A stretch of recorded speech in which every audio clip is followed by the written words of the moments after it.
Hi there and welcome to my first fermentation tutorial. My name is Caitlin Walsh and I run Delea Fermented Foods down here in beautiful sunny Cornwall at the moment.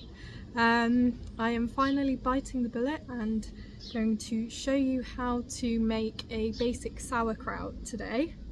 So sauerkraut is very popular in Eastern Europe and in German and Polish cuisine, and the word sauerkraut stands for sour cabbage, sour being sour and kraut being cabbage, and it's basically a lacto ferment.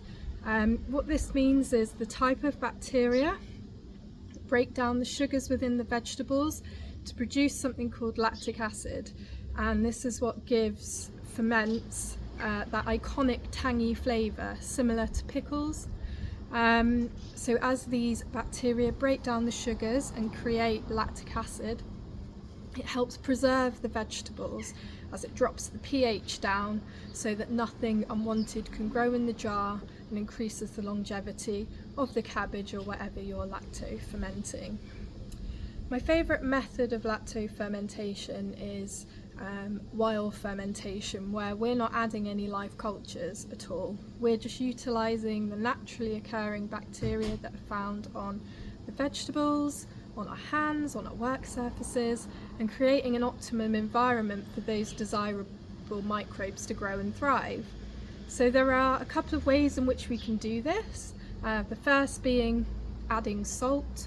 So the salt kind of kills off any unwanted bacteria but still allows salt tolerant strains, those lactic acid producing bacteria, to grow and thrive. They take up space, multiply, preventing anything else unwanted growing in the jar. The second way of creating that optimum environment is creating an anaerobic environment. So this is an environment where there is minimal or no oxygen at all. That allows those lactic acid producing bacteria space to grow without competition from anything else. This method of fermentation is great because it's super easy to do at home and a great way of saving on food waste, and obviously it creates something really nutritious and delicious that you can use for months and months stored in the fridge. So we will get started. I'm today using pointed cabbage. It's just coming into season here in the UK. You can use any type of cabbage to make sauerkraut.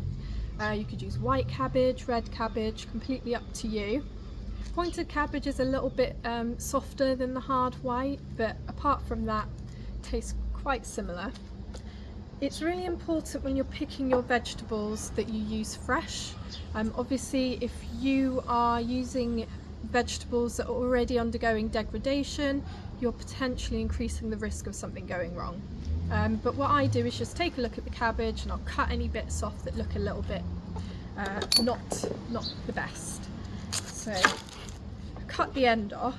What I do with the end and cabbage leaf is I pre-soak it in some salt water just whilst I'm making the sauerkraut, because I'm going to use this as a weight later on. So I'll just pop that in there to kill off any bugs that we don't want. Then I tend to cut the cabbage in half, and then you see the core here. I will cut that out and chop that separately as it's a little bit harder to kind of shred. And it really is chopper's choice with regards to how you want to process your cabbage. I quite like mine chunky because I like my sauerkraut to still have a crunch to it after fermentation. But it's entirely up to you. If you like it finer, you can make it finer. Obviously, because I'm using the method of wild fermentation here, I do tend to try and use organic because obviously by default there will be more beneficial microbes on the cabbage to kickstart fermentation. If you can't get hold of organic, it's not the end of the world. As I mentioned earlier, bacteria are on our hands and on our work surfaces, so you know those microbes will be coming from somewhere. I've just found that sometimes it can be a little bit more sluggish to get started, but that isn't the end of the world. And actually cabbages are part of the clean 15, so they're quite low on the list of veg that tends to get sprayed. So yeah, it's not the end of the world. Right, so I have roughly chopped the cabbage in my bowl. I pre-weighed this cabbage and it was 400 grams of cabbage. Now I know, just because I've been doing this for a long time, that 400 grams of cabbage will fit into a 500ml glass jar, leaving me enough headspace to weigh it down and let that brine rise up. So I would do that even if you're doing like a kilo of veg. If you're using a kilo glass jar, I would use maybe about 900 grams of cabbage. Does that make sense? Or a 1000 milliliter glass jar would fit 900 grams of veg. Yeah. And the amount of salt you use is really important, because if you use too much, you're killing off everything. If you don't use enough, you're not killing off the unwanted things that we don't want in our ferment. So I like to use 2% salt per weight of vegetable. So I've got 400 grams in here. I am going to use 8 grams of salt, and I like to use Cornish sea salt as we are here in Cornwall. Unrefined sea salt is best. Often table salts have anti-caking agents, which isn't good to eat anyway, and also they often sometimes they can inhibit fermentation. So just to give yourself the best chance, use unrefined sea salt, so things like rock salt, sea salt, any kind of variety is fine, just personal preference. At this point I like to add any flavourings as well. While the cabbage is still dry, I find it easier to distribute. I'm using caraway seeds, so traditional flavours of sauerkraut would be caraway seeds, juniper berries, sometimes apple, carrots mixed in, but you can honestly add whatever flavours you prefer. Just for demo purposes, for the classic sauerkraut, I'm using classic flavours, so I'm going to add that in there. And then I'm going to mix. So when I say mix, I really want you to get in there and squeeze your cabbage, because we're wanting that salt to draw out all the liquid from the vegetables. It's quite therapeutic. So we will keep mixing.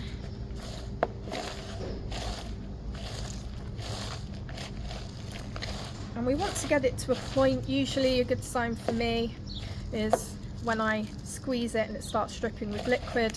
I know that that is ready to pack into my jar. You will realise as I do these videos I'm incredibly messy.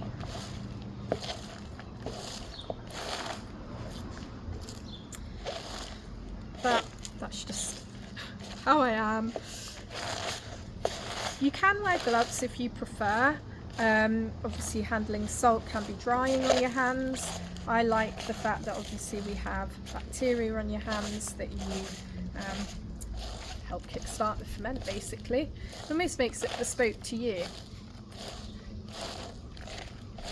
Right, I don't know if the camera is going to pick this up, but the cabbage there has quite a shine to it already, so we're almost there.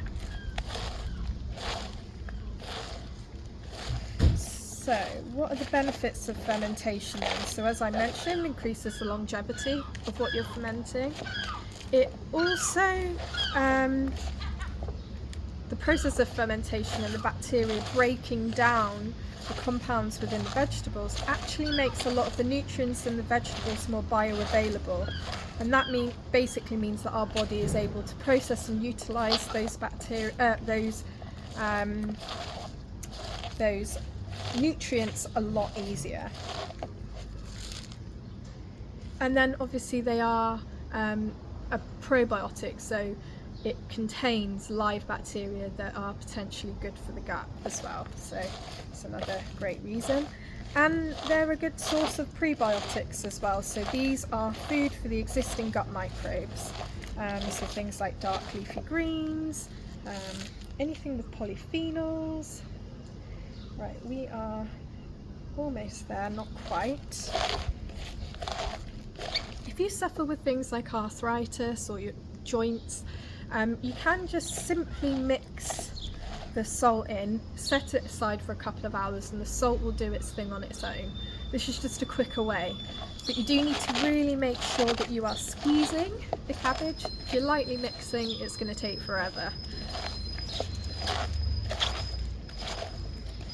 Right, so we are almost there. Can you see? I'm not wasting it, but can you see that liquid is dripping now? So we can pack this in our jar to create that nice anaerobic environment. So fermentation vessels, I am using one of my old kimchi jars just to show you that you don't need any specialist equipment. You can use an old jam jar, you can use an old pickle jar, you could use a clip-top kilner jar.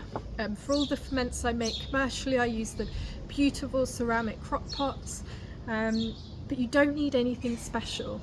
This is a great way of kind of saving money.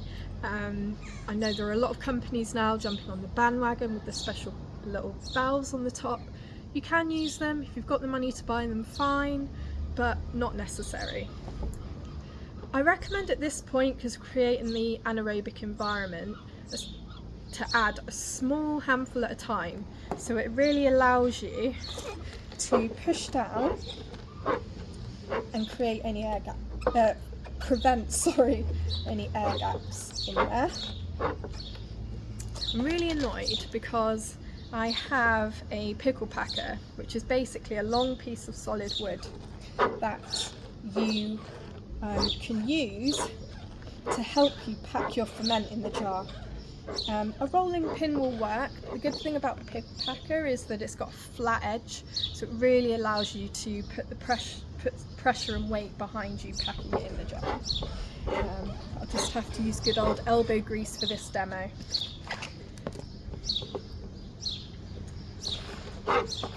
So we are nearly there. So this always surprises people how much you can fit into your jar.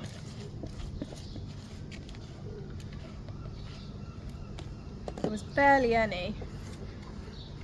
Oops.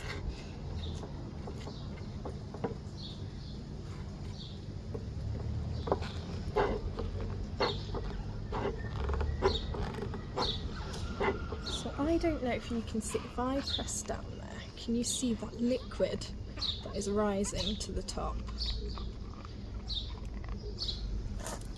I feel like perhaps I misjudged the weight of the cabbage because it is a little bit short in the jar, but that's absolutely fine. I'm then going to remove my leaf that I have soaked in salt water, and I'm going to add this over the top of my ferment, as it's going to act as a barrier, preventing any straggly bits of cabbage floating across the top. Then I'm going to use the end of my cabbage leaf. I'm going to actually chop it to size of the jar, which is the great thing about using cabbage leaves. Wipe my hands off, wipe the jar off, and you can see there that the brine is sitting nicely across the top of the jar. And this is going to sit on my kitchen counter with the lid closed for about 3 weeks.